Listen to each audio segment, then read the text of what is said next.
I'm an associate professor in the Department of Electrical Engineering here. As usual, if you have any questions, please make sure to click on the three dots at the bottom right of the screen and then select Q&A, and you can submit your questions that way. Our next speaker is Alan Ray. Dr. Ray is interim director of the Center for Advanced Ceramic Technology, working with startup and established New York State ceramic companies to accelerate commercial development of a wide range of ceramic products. Alan has worked in developing new businesses in the electronics, ceramics, nanotechnology, and clean tech industries for over 35 years in the USA and UK. He has managed global businesses and technology development at startup, operating company, and corporate levels. His ceramic research and commercialization experience has included structural ceramics, dielectrics, glazes, and opacifiers, refractories, graphene, and nanostructured ceramics, including geopolymers and cements. There's more to say, but I will let him go ahead. And welcome and thank you very much for your presentation here. And let me just stop my sharing. And yeah, you can take the floor here. Thank you. And let's see. Can you see my PowerPoint? We see a blank white screen right now. It shows WebEx meetings, and it's just a okay, we'll try white. That's interesting.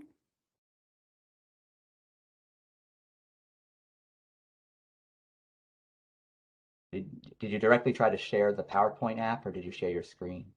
I tried to share. Okay, let's do share content. Microsoft PowerPoint, share.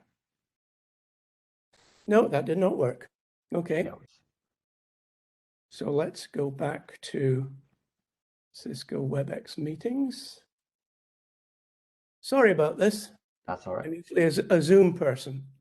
Right. Okay, try again. Share screen. We'll try that. Yeah, that usually works best. Okay, you can now see my screen. Yeah, we can see your desktop now, so. You can see wireless everywhere now, hopefully. Yeah, we can see that. Everything's working now. Fabulous. Well, thank you for the opportunity to talk to this group. I have really enjoyed this day. It's a terrific opportunity to listen to some exciting speakers from a wide range of backgrounds. So my subtitle for this is going to be, how can universities and businesses work together to make wireless everywhere happen? We're going to be talking about some of the business and technical opportunities and challenges. We're going to explore which businesses are going to be potential partners and explore ways that businesses and universities can work together to address these opportunities and challenges.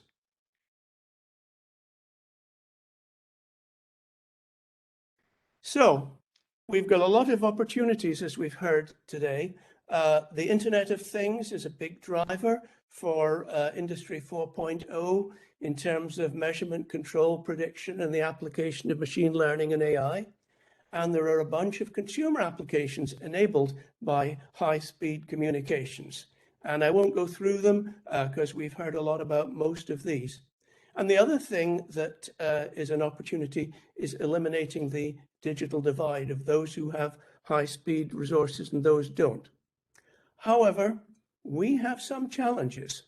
And on the top right is a burning 5G cell tower. And people have been burning 5G towers on the basis that they cause COVID, that they cause cancer, that they cause all the things that science would tell them that they don't, that doesn't happen. But if you look at developed societies, in many cases, less than 50% of the population believes or trusts science. So we have a perception issue. Next thing is the test issue. Testing is a real challenge for real life opportunities. And we've seen the difficulties of testing from drones to communication. We've got the trade-off between frequency, bandwidth, and range. We've got how to develop conductors and dielectrics for high frequencies, because they all change as the frequency goes up. If we're going to deploy this widely, we need low-cost printed and connected sensors, which need to be economic in terms of their energy. So we need to look at consumption, storage, and energy harvesting. We need to have meaningful AI deployment that can be trusted in applications where they're life-saving. And there are challenges. I don't know if you read about the fact that Verizon halted the rollout of C-band transmissions this month because it was discovered that there's a risk of it interfering with the radar altimeters that call out the height above the runway for airliners. And on the in terms of the satellite area, we haven't heard a lot about satellites today, but the issue of satellite pollution, both visible pollution for astronomers, as well as the pollution that's going to occur when thousands of satellites burn up in the upper atmosphere every year. Okay, so going to be talking about the different platforms here. And if you look on the right, there's a really nice diagram that ID TechX put together, which goes through the different bands and the trade-offs between range, latency, and as measured by the channel. So obviously there's a trade-off. There could be a fourth area in there which shows the ability of the beam to go around corners and not be strictly line of sight.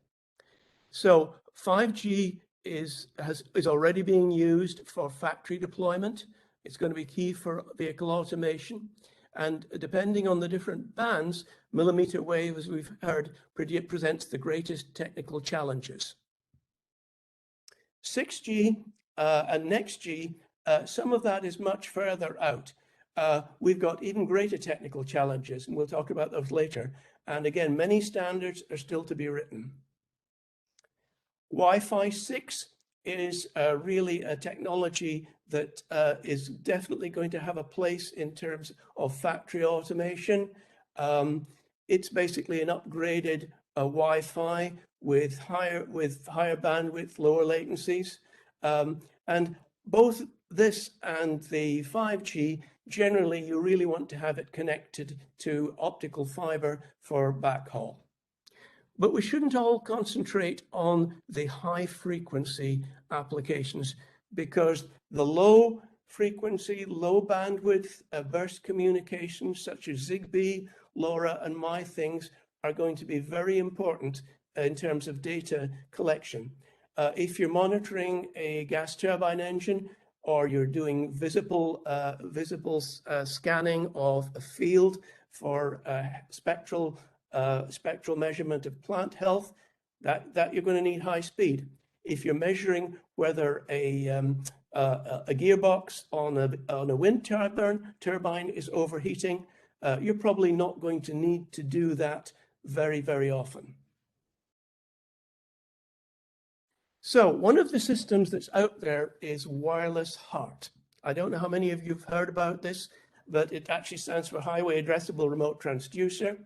It's an industry standard that's been developed for the process industries, for oil and gas refineries, for gas platforms, and it's pretty sophisticated. It uses time division, it uses channel hopping, and it uses a mesh network so that the signals from the different transducers and actuators don't cross. It's actually a fairly old standard. It was set up in 2012, and some of the biggies in terms of factory automation, such as ABB, Emerson, Siemens, and Endress & Hauser in Europe, use it. And it covers sensors and transducers. And last week, I was talking to one of the companies that actually uses this, and the feedback was fairly interesting. They're saying, well, it's not the fastest, but it's very reliable. And if you're operating an oil refinery, you want a system that's totally reliable. Generally, you'll use it where hard wiring is impractical, but the cost savings may be up to 30%. So in many cases, hard wiring is done when an installation is done. And if you're looking at retrofitting systems, such as with small and medium-sized enterprises that aren't really up to Industry 4.0, then that may be tricky. So if you look at printed sensors, they're a rapid and cheap way to get into sensing. And I've listed a bunch of them there. So a whole range of different sensors. The largest printed sensor market now is glucose test strips. That's actually a huge market. But in fact, even that market is changing to wireless continuous wearables.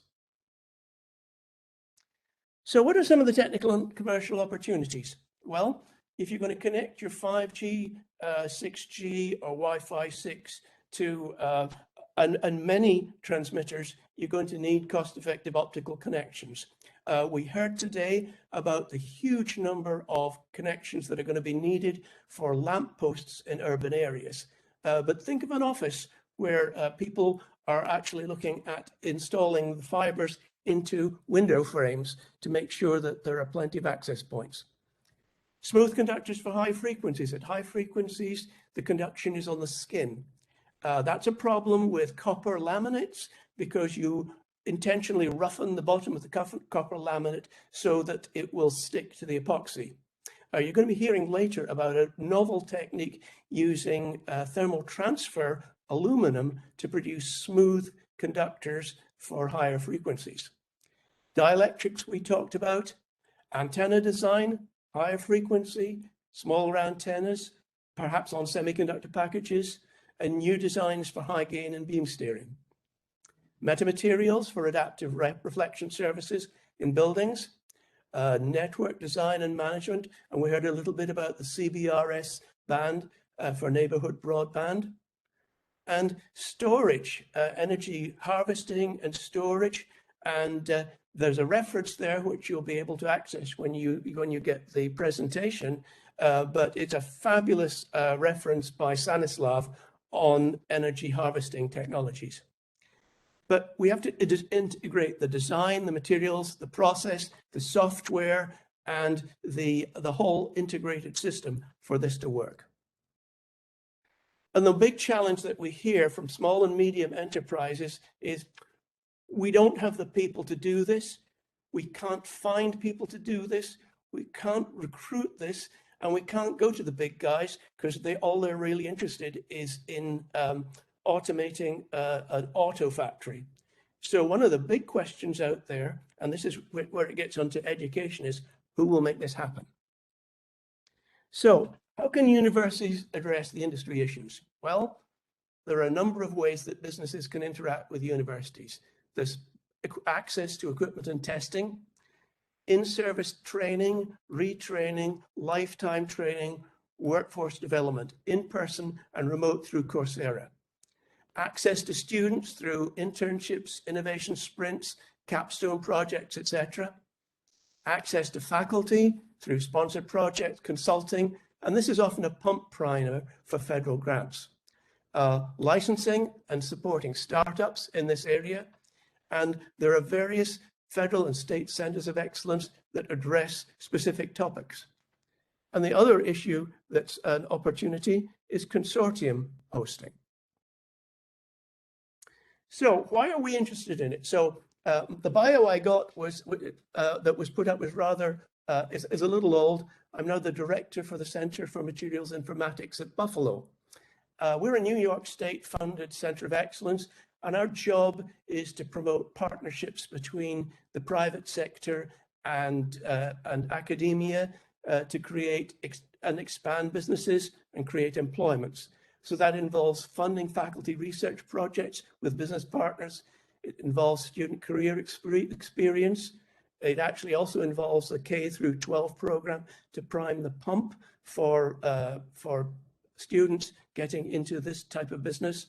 And we're judged on economic impact. We're an economic development agency on a budget of less than $1 million. Our economic impact last year was 24 million.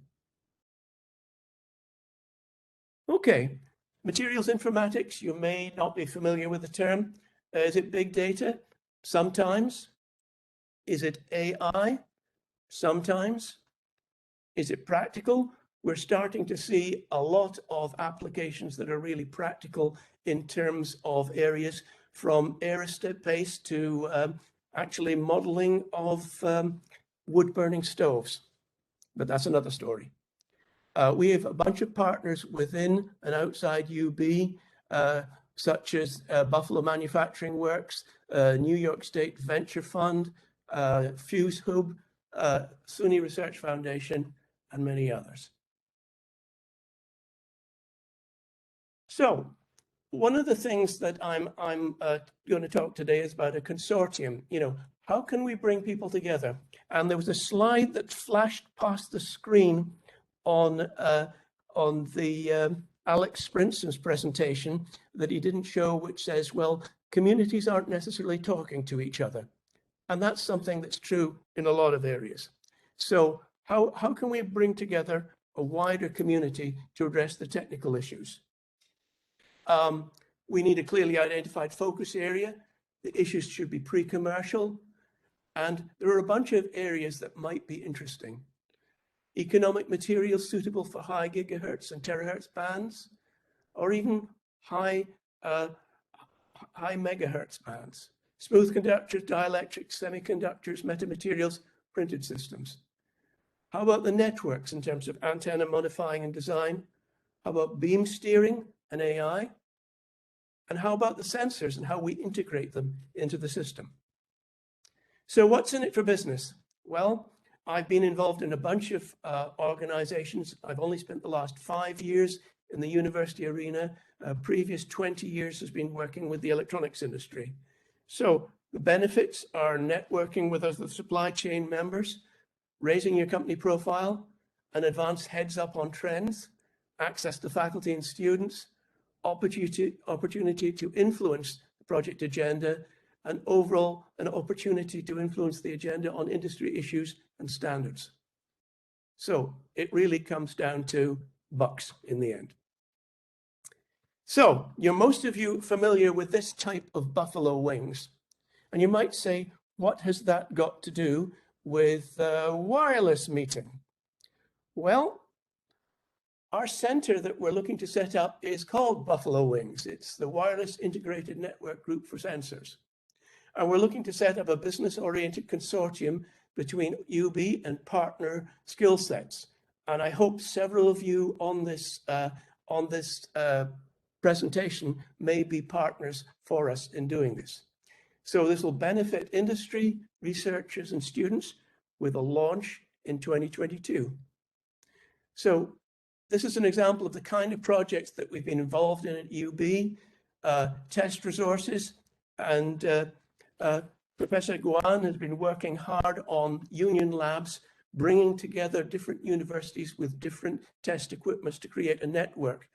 Because as you're aware, the test equipment is not all easy to manage or handle or exactly cheap, and you need the expertise to run it.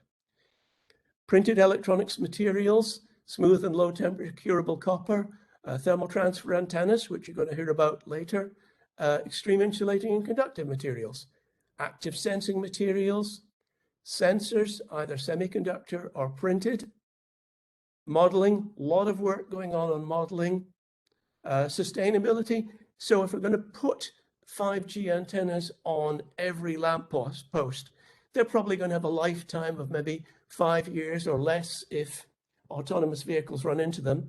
So we're going to have to develop a recycling or reuse program for them. And again, we have a Renew Institute here at Buffalo that works on areas like this.